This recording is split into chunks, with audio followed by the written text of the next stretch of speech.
Hello les amis, j'espère que vous allez bien. Aujourd'hui, je conclus la série de unboxing et test de kits Do It Yourself. J'en ferai d'autres sûrement dans l'avenir, mais pas tout de suite, car pour ça, j'ai besoin de récupérer des fonds, car j'achète tous ces kits avec mes fonds propres, mais pour l'instant, ma petite trésorerie est un peu limitée. Si vous n'avez pas vu les premières vidéos de cette série, je vous mets en lien en description en haut à droite la playlist de toute la série complète.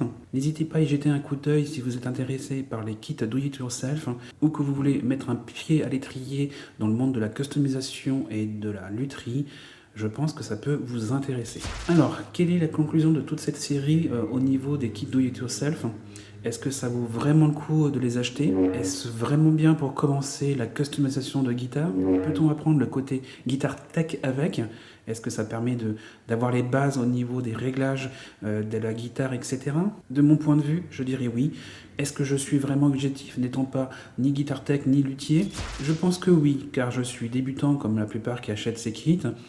Et ça m'a permis de comprendre beaucoup de choses avec ces kits. J'ai pu m'exercer au niveau de la finition, des réglages au niveau du manche et des frettins, de la teinture, de la peinture, du câblage au niveau des micros et de la pose de castillage. Car pour moi, le but des kits Do It Yourself, c'est vraiment ça. C'est de pouvoir se lâcher au niveau de tout ce qui est customisation sans passer par une guitare dont on a une super affect ou qui est vraiment notre guitare préférée. Et on peut se lâcher sans avoir peur d'abîmer la guitare. Par exemple, si on prend les kits que je testais dans cette série, c'est pas des prix extraordinaires, donc on a moins cette problématique de la guitare où on a peur de l'abîmer. Surtout si c'est une guitare qu'on a depuis des années et qu'on a une grosse affect avec ça. Là, au moins avec ces kits, si on se foire, c'est pas bien grave. Par exemple, sur la finition, si elle est pas belle, on peut y revenir après, c'est pas gênant. On a moins d'affect comme une guitare qu'on possède depuis des années. Et je trouve que c'est super fun pour commencer et se mettre le pied à l'étrier pour la customisation ou la lutherie en général. J'irais même plus loin, je dirais que lorsqu'on a réussi à faire à peu près de ce kit une guitare qui est correcte, qui est jouable, on y a de l'affection au final, car on est fier de l'avoir montée soi-même et de réussir à l'avoir réglée presque comme on aura envie qu'elle fonctionne. En plus, on aura mis toute notre énergie dedans pour essayer de faire quelque chose de correct, même si elle n'est pas parfaite. Et ben du coup, c'est super fun. On a vraiment un plaisir à l'avoir en main. Bien sûr, après, comme on aura travaillé dessus, on y verra les petits défauts, mais c'est un bon départ pour pouvoir commencer la customisation de guitare. Et je trouve que c'est là le plus intéressant avec ces kits. C'est surtout ça. C'est ce qu'on peut ressentir au niveau du plaisir de jouer avec cette guitare. On imagine très bien un luthier, après avoir fait sa guitare, après avoir passé des heures à travailler dessus, la vendre à un client et qui y trouve un fun vraiment intéressant. Un bon feeling de jeu, je pense que ça doit donner du baume au cœur au luthier, vraiment donner des frissons de dire putain, j'ai fait une guitare qui plaît. Et cette sensation avec sa propre guitare, je pense qu'elle est 2 fois plus importante. Surtout quand c'est la première et qu'on réussit à comprendre tout ce qui est la problématique des réglages et par exemple du câblage, et qu'on a réussi à faire fonctionner cette guitare et pouvoir jouer correctement avec. Alors c'est sûr, on peut trouver des kits à des niveaux de prix différents, avec des difficultés d'assemblage complètement différents, ainsi qu'avec des essences de bois complètement différentes les unes des autres, et qu'on va se mettre la pression sur un kit qu'on aura acheté genre 300 ou 400 balles, plutôt que sur un kit à 80 balles. Et c'est là que je trouve que le kit, par exemple Tom Mann, est très intéressant, parce que pour moins de 100 €, on peut vraiment s'amuser à tester énormément de choses dessus, et ça c'est un point fort pour eux. Car honnêtement, mettre 80 balles dans une guitare et que je me foire, j'aurais moins mal au cœur que de faire ça sur ma propre guitare que j'ai achetée quand j'étais tout jeune. Ou une guitare où j'aurais dépensé toutes mes économies dedans, j'aurais du mal à travailler directement dessus sans avoir un minimum de connaissances. Et franchement, mon premier kit où j'ai fait mes armes dessus était un kit Harley Benton type Les Paul. D'ailleurs, si vous ne l'avez pas vu, je vous mets le lien en description là-haut. Et aujourd'hui, je m'éclate franchement avec, je le trouve agréable à jouer. Limite, c'est ma petite guitare chill quand je suis posé dans le canapé pour gratouiller comme ça au calme, quoi. J'ai un feeling avec ces guitares un peu particulier, peut-être parce que je l'ai monté moi-même et réglé moi-même, mis la castillage que j'ai désiré dessus, les micros comme je les imaginais. Alors c'est pas parfait, bien sûr, il y a plein de petites choses que j'aimerais améliorer dans l'avenir. Mais bizarrement, cette guitare que j'ai achetée, je ne sais plus combien, mais une centaine d'euros, elle me plaît, je m'amuse beaucoup avec. Tout ça pour vous dire que je trouve que c'est une bonne chose d'acheter ce genre de kit pour tous les guitaristes qui veulent aller plus loin que de simplement jouer sur une guitare, qui veulent comprendre comment fonctionne l'instrument et qui veulent comprendre tout ce qui est la technique au niveau des câblages ou du réglage du manche. Je pense que c'est vraiment quelque chose qui peut être important pour comprendre l'ensemble. Juste pour tester plein de réglages, par exemple au niveau des micros, tester des micros dessus sans démonter sa guitare qui vaut une fortune ou sa guitare fétiche par peur de l'abîmer. On peut tester tout simplement les micros dessus et quand on est satisfait de ce que ça peut donner, et les mettre directement sur la guitare qui nous suit depuis des années. Cela peut permettre à pas mal de guitaristes de voir un peu les réglages qui leur conviennent mieux, par exemple la hauteur de corde, les micros, quel type de micro on veut avoir, le câblage, ou si on veut faire des push-pull ou des splits, des trucs comme ça. Donc, acheter une guitare à ce prix-là et s'amuser complètement dessus, je trouve ça très intéressant. En tout cas, moi, personnellement, ça m'a enlevé la peur de bricoler mes guitares. J'ai des guitares depuis des années. J'ai jamais osé les régler, j'ai jamais osé toucher ne serait-ce que le truss rod pour planifier le manche. Donc avec ce kit-là, ça m'a désacralisé, si je puis dire, tout ce côté technique du réglage au niveau de la guitare et qui pour moi était compliqué. Là, j'ai pas eu peur de tester des choses, quitte à l'abîmer. Et en fin de compte, c'était pas si terrible que ça. Et aujourd'hui, je kiffe de jouer avec cette guitare. Et d'ailleurs, je pense que dans l'avenir, je vais faire une guitare où je vais booster ma première guitare électrique que j'ai achetée il y a plus de 20 ans. Donc, ça va être une vidéo hyper intéressante pour moi et surtout avec beaucoup d'affect parce que c'est une guitare qui n'a très peu bougé. Quelques trucs que j'ai fait faire par un Guitar Tech dans un magasin de guitare, mais j'en suis pas satisfait aujourd'hui et je voudrais justement passer à autre chose avec ces guitares. Revenons à nos trois kits. Tout d'abord, le kit Harley Benton. C'est le deuxième kit que j'achète chez eux. Comme je vous ai dit, j'ai acheté un kit type Les Paul. Globalement, je suis assez content de ce que j'ai eu entre les mains.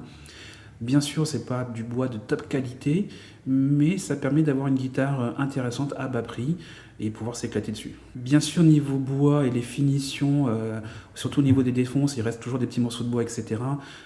On voit qu'ils ont fait ça un peu à la va-vite, mais bon, dans l'ensemble, ça nous permet de travailler dessus et à faire quelque chose de beaucoup plus propre au niveau des défonces. Il y a aussi quelques petites finitions. Alors, il y a aussi cette petite couche de vernis ou de bouche-poire, comme on a pu me dire dans les commentaires. Ça permet d'apprendre à poncer correctement pour pouvoir faire de la teinture ou de la peinture derrière. Alors tout ce qui est au niveau de l'électronique câblage, là je suis d'accord avec pas mal de monde, il faut le remplacer. Ça permet de pouvoir jouer un petit peu au début, mais vraiment, si on veut de la qualité au niveau du son, là, il faut tout virer et recommencer à zéro. Mais bon, on peut garder quand même le pickguard et la plaque de contrôle. Pourquoi pas les potentiomètres? Le sélecteur, ça reste franchement pas très désagréable. Ça peut jouer sur la qualité du son et ça viendra sur le temps.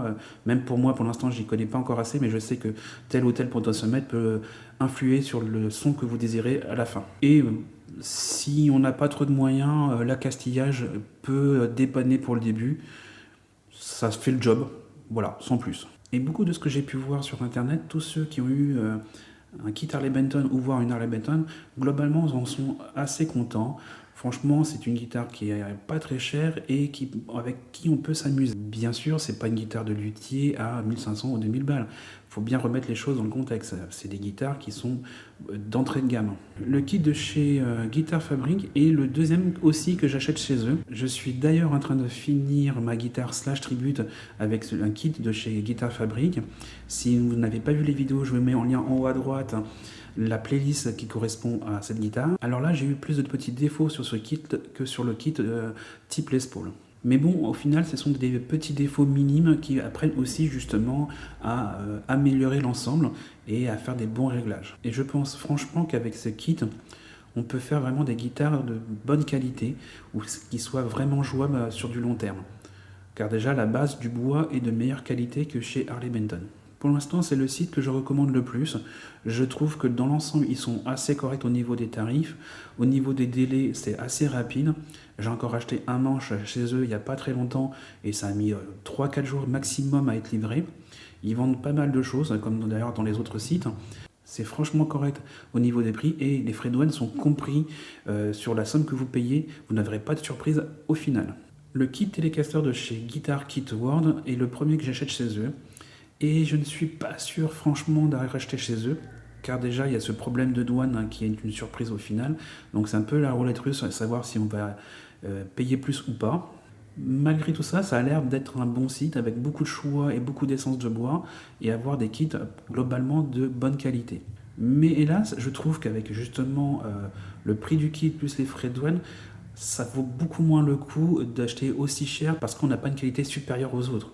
Et il y a même plus de travail que pour les autres. Et comme vous avez pu le voir dans la vidéo précédente, au niveau de l'électronique, c'est un peu le bordel. Et j'ai toujours pas compris comment régler le problème en partant du câblage de base. De plus, vraiment pour les débutants, ce kit demande beaucoup plus de travail et beaucoup plus de connaissances. Bien sûr, vous allez me dire, on peut se renseigner sur Internet, il y a des groupes sur Facebook où on peut poser des questions, et même des Discord de Lutherie où on peut poser énormément de questions.